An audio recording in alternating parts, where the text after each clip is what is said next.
Alors oui, Noël a changé. Déjà à partir du moment où maintenant c'est à moi d'offrir des cadeaux et j'en reçois plus juste.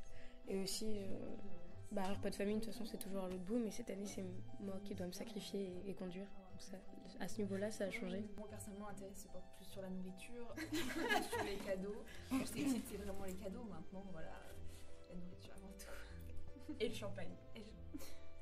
À partir du moment déjà où tu commences à recevoir des sous et des parfums, tu te dis bon c'est moins bien que l'époque où tu recevais des Playmobil. Et bah moi oui, ça a beaucoup changé parce que je fête plus Noël en fait. Voilà. Il y a moins de magie vu qu'on a grandi, donc surtout pour voir la famille, pour se réunir, voilà. Je pense qu'il y a toujours la petite magie de Noël quand même qui est là. Avec le calendrier de l'Avent et tout. Le petit rayon chocolat du Super U. Voilà, c'est ça. Il y a toujours quelque chose quand même. C'est peut-être un peu plus commercial, mais justement en grandissant, vu qu'on fait moins de cadeaux et tout, même nos parents ils nous font plus trop de cadeaux, je trouve que c'est beaucoup plus l'esprit familial et le fait aussi, on est chacun dans nos études avec mes sœurs et tout, donc on se retrouve et c'est encore plus l'esprit de la famille et tout, alors qu'avant c'était les cadeaux et tout. Tous les ans, ce qui est drôle, c'est quand les enfants vont recevoir leurs cadeaux et qu'on doit trouver un stratagème pour qu'il ne soit pas à côté du sapin. Donc tous les ans, j'envoie mon cousin dehors et je lui dis de regarder les étoiles, voir s'il y a le Père Noël qui va passer.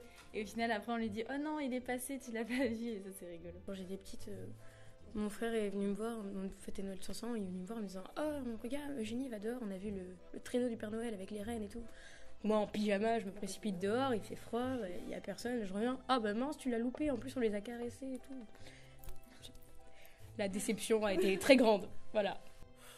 Ma vie n'est pas passionnante. Ouais, j'avoue, la mienne non plus quoi. C'est juste que j'ai une famille vraiment pas discrète, donc les escaliers qui craquent avec le bruit des cadeaux et voilà.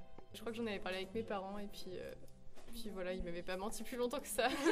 Ils m'avaient dit c'est à toi de voir ce que t'en penses. En gros, j'étais partie au ski et il y avait un ami à mes parents qui s'était déguisé en Père Noël.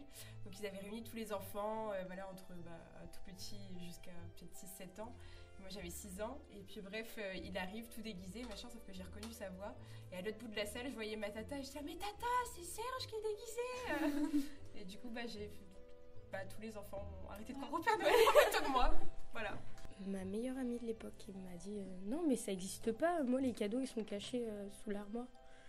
Et c'est vrai qu'avec du recul après c'est vrai que tous les matins nos parents nous demandaient d'attendre dans les escaliers avant de descendre voir les cadeaux. Donc c'est vrai que quand tu réfléchis, ah oui en fait d'accord, ok, voilà. Moi c'était à l'école je crois, c'est mes copains qui m'avaient dit que ça n'existait pas, du coup je pleurais, c'était triste.